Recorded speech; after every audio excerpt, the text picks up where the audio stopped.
In today's video, I'm going to be trying to survive 100 days in the Arctic. I have 3 objectives. First, craft a stage 3 mountain cabin. Second, eliminate Pandora, the king of the icy mountains. And finally, eliminate Tusky, the leader of the South Pole. Can I survive stranded in the Arctic? Stay tuned to find out. Do you want to fight the custom bosses you see in our videos? Consider subscribing to our Patreon. For only $5 a month, you'll have full access to our exclusive maps and private SMP server, which features our custom bosses and much more. Check it out, it's linked in the description below. Whoa, Mount Everest is a lot bigger in person. All of our training has led us to this moment. Let's get to it. Well, here we go. This will be a journey. Do you hear that? Avalanche, run! No, no, no, no, no, no. Ugh, where am I? Forest? Where's Forest? With no sight of Forest, I knew I needed supplies if I was going to survive in the Arctic. I started by gathering wood and some food. I knew I was lost in the Arctic, but take a look at this terrain. It's absolutely gorgeous with this massive tree here. In the evening of day 1, I gathered this remaining coal and buried myself in a wall for the rest of the night. In the morning, I decided to cook up the rest of my pork chops and traveled around getting a bit more food, and I ran into a pack of bison. I'm gonna leave these guys alone. On day 4, I found a great position to build my base on top of a hill. I went ahead creating the base out of spruce wood, and I created a little farm area on the back. I then decided to make a big watchtower on top of one of these massive trees. You can see quite a lot from up here. Hopefully I don't fall down. For the next 3 days, I traveled around and searched for a cave. I definitely needed some armor if I was going to survive in the Arctic. I ended up finding a little cave and mined some of the coal, decided to create some torches, and headed right into this dark, mysterious cave. I started out by mining some iron and got a little bit more coal. Once smelting down the iron, I made a chestplate and an axe. Then I heard something. What the heck was that? I traveled down the cave to see what that noise was, and there was a light, what looked to be a campfire. As soon as I approached, it looked like there was an escape route leading all the way up the staircase. I ended up going to the top and found torches that led all the way over to the ocean. Whoever this was, they must have had a boat to get away. Traveling back down into the cave, I found a chest with iron, a shield, and some cooked pork chops. I disassembled what he had left of his base, and I created some iron leggings, boots, and a helmet. I then took the next 2 days to travel back to my base, and when I arrived, I opened the door, finding a sign with some weird symbols on it. What the heck does that even mean? I then climbed to the top of my lookout tower to try and find whoever was here. After looking around, I didn't see anyone. I spent the next couple days traveling around looking for some more life. On day 14, I found myself walking by these massive ice mountains, and close by I found an igloo, and suddenly I got jumped by some sort of Eskimo. I tried to juke him by turning around, and when he hit me, it did 4 hearts of damage. This was not a fight I wanted to be a part of. Spent the remainder of day 14 running away, and I found this big rock structure and found a good spot to hide as I watched the Eskimo running by, praying he doesn't find me. Couple more days go by, and in the distance I see a massive structure what looks to be on a big mountain.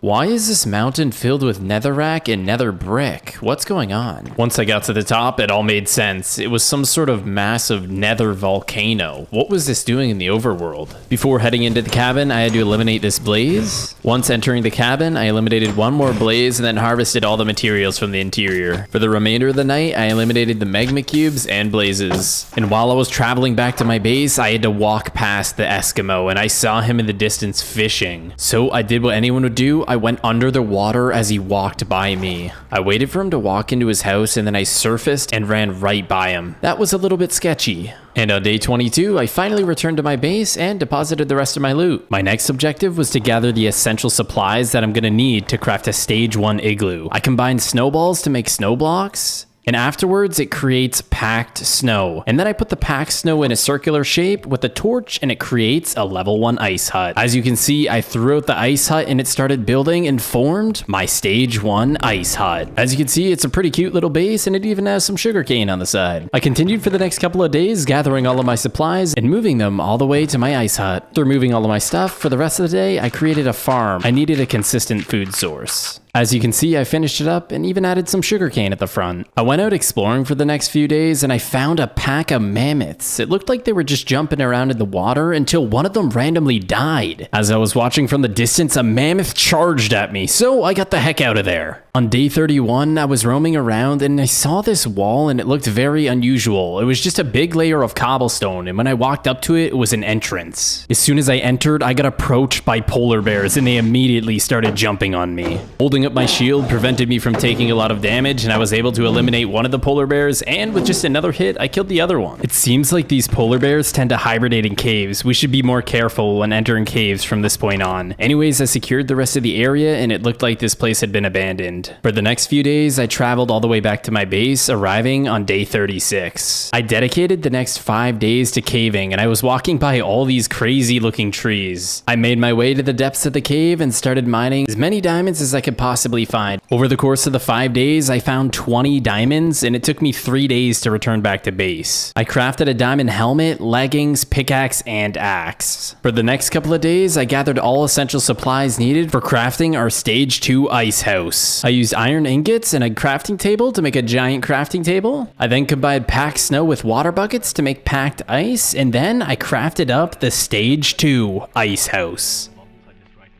In the morning of day 46, I found a good spot to build the ice house, and there we go. It started building and just appeared in front of me. This thing is freaking awesome. After creating the stage 2 house, I decided to build a little dock outside of my house to go ice fishing. I think the dock came out pretty cool. After the fishing dock was completed, I decided I wanted to make another wheat farm. I think that turned out pretty nice. Anyways, it's time to check out the inside. It looks like we have a TV room leading to a garage, which then has a little kitchen and a storage space under the stairs. And the second floor, we got this little disco room. I don't know if anyone's into dancing. And then I found myself a little balcony that's pretty nice, and it seemed to have a couple rooms inside as well.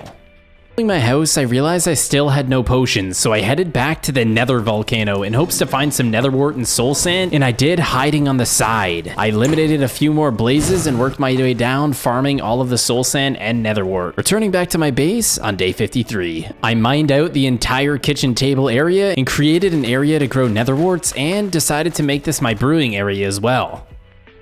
A little armory in the garage, and in the disco room, I turned it into enchantment room. I left my base exploring for another mine for 4 days, and while I was exploring for another mine, I found a big group of deer. They looked pretty sweet. They had blue horns. Anyways, I went back down into the mines and found the remaining diamonds I needed to craft my diamond chestplate and boots. While I was returning home, I found this place and it said Pandora on the top of my screen. And when I walked over the cave, I found a massive polar bear. After drinking my strength and speed, I charged directly in straight for the Pandora. He hits me once and my whole screen goes red and launches me in the air. This was gonna be a challenging fight. I charged back in and he smashed the ground again, causing me to use another health pot.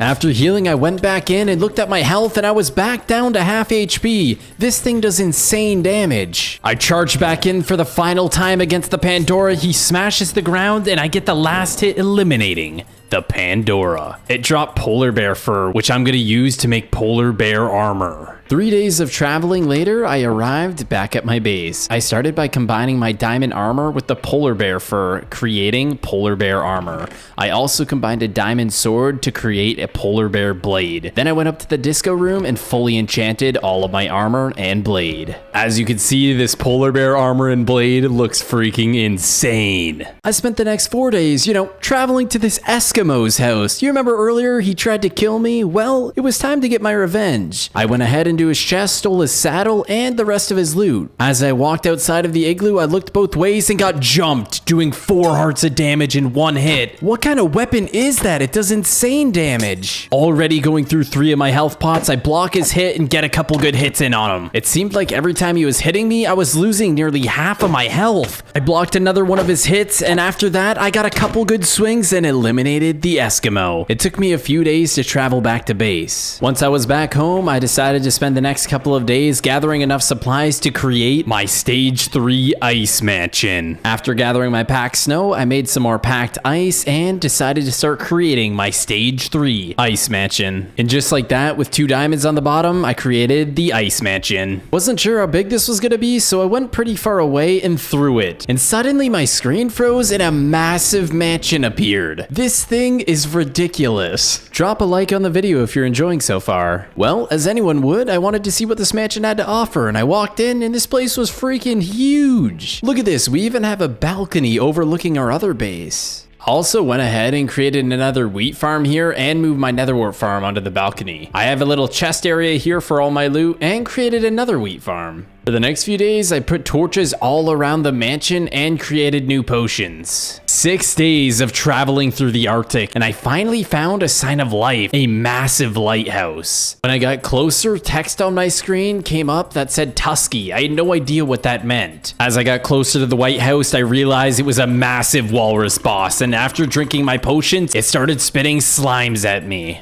I also just realized that there's a penguin on top of the walrus's head. I charged directly at Tusky and it launched out even more slimes, and then I managed to get a couple hits on him and he knocked me way back. Not only did this boss do a lot of damage, but it kept launching slimes at me and slowing me in the corners. I saw an opportunity and I took it. I got 5 big damage hits on him. As I was blocking my shield, it knocked me back in the wall, knocking me all the way down to half HP. I tried splashing a potion, but it missed. And he knocked me against the wall again, and I got stuck in the corner while being surrounded by slimes. I managed to wiggle my way out of the room with 1 health potion left. I ate food to regenerate and ran back in. As I tried to get a few more hits, he knocked me in the air, making me use my final health potion. While I was eating, he knocked me way back into the water. As I was regenning, I ran back in and he launched me into the ocean. I looped around to the front of the lighthouse to catch Tusky and the penguin off guard, and just like that, we were able to eliminate Tusky and the little penguin dude. 1 like equals 1 prayer for that little penguin dude. Also, look at all these freaking slimes it spawned. I went into the back of the room and found a chest with a penguin's bane. This must have been the penguin sword. I spent the next 4 days returning back to my base and headed into the disco room to enchant the penguin's bane. Now that I'm all geared up and healthy, I headed back to Mount Everest and decided to climb. I see why they call it Mount Everest. This thing literally takes forever to climb up. And finally, after days of climbing, I could see my campfire way down at the bottom. It seems that I have reached the peak of Mount Everest. Painful? I'm glad you survived. Yeah, that avalanche came out of nowhere. Now that we both made it to the peak, let's go home while we're still alive. Make sure you go check out Forrest's video linked in the description. We both had different objectives and fought different bosses. Thanks for watching and take care.